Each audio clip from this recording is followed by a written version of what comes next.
Hi, this is John Chenal with Vader TV. We're talking one more time with Ron Wiener, CEO and founder of Earth Class Mail. Ron, thanks for talking to us. My pleasure. Listen, you've been a repeat entrepreneur. You've got to have some war stories, pieces of advice.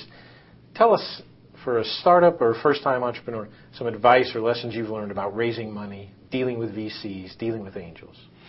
Sure, and I guess I could offer folks to come to our blog, earthclassmail.com/blog. I've written a lot of these things up there, as well as on the Keiretsu website on how to raise money from angel investors and VCs. Which you've done pretty well. I'd say my two most common messages that I give other entrepreneurs are, don't necessarily go into a business sector just because you think it's cool. Maybe it's your hobby or your vocation.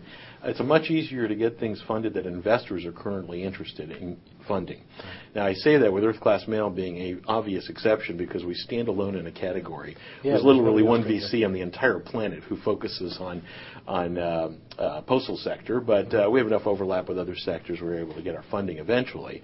But it was difficult because investors tend to look in a certain sector for a period of time, and eventually that sector gets overcapitalized, and they move on to the next sector. So being in a hot space is key if you think you're going to be raising money externally.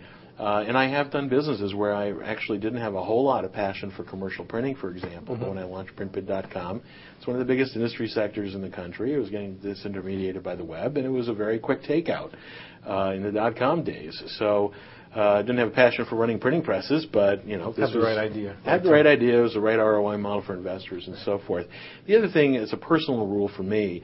Whether you have to live on your credit cards forever to do this, or you get some money saved up from working in the real world for a while before you start, don't go raising money before you've taken all the risks out of the business plan.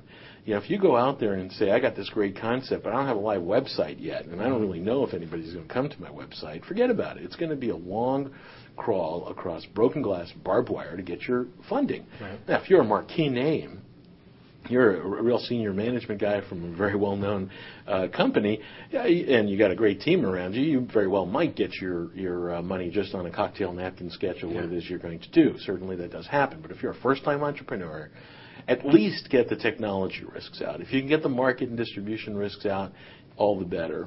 And I guess I'll add one more because I see it all the time. I see people starting companies together with 3 or 4 guys they used to work with at Intel or wherever.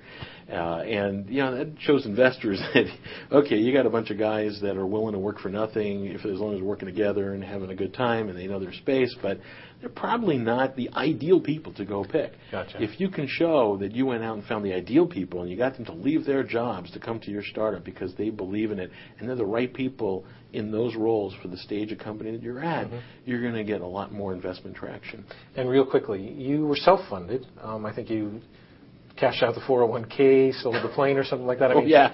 I mean, that must have been a lot of sleepless nights. I mean, talk well, about that experience? Is that what people have to be willing to do? Sure. I mean, truth be told, I had a .com. I had a $50 million hit, but by the time my lockup came off and after AMT taxes, I was upside down $2 million. And I knew I couldn't get out of that by getting a real job, So we sold the airplane. We liquidated 401ks and IRAs and all that, got some credit cards, refied the house several times, and then went out and tried to build something that was going to be very, very big, that would pay off the rest. And I don't care about carrying a few $1 million of debt while I'm doing this because I'm very confident in the outcome at the end of the day. This isn't for everybody. Right. But that's just a difference of zeros. I mean, several previous startups, I've certainly carried a few $100,000 of credit card debt getting it off the ground. So it takes a certain person to be able to do that. It takes a certain wife to allow you to be able to do that, who has faith in you, who's been through the roller coaster ride, and you got to show the investors that you got real skin in the game.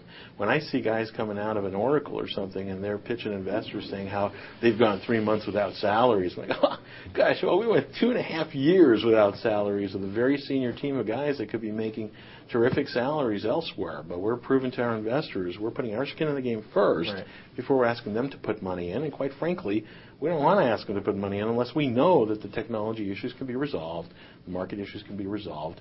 It's not fun winding down a company. I've had to do that too. Yeah. And I mean, now you guys have raised over 16 million, 20 million, raised another 20 to 30. Investors obviously impressed by how much skin you guys have in the game. We do. We continue to keep our skin in the game. We try to invest ourselves, as many of the people in the management team, as much as possible, but we're still working on what you would consider sacrifice salaries because all the people in the management team want to maximize their equity. Right.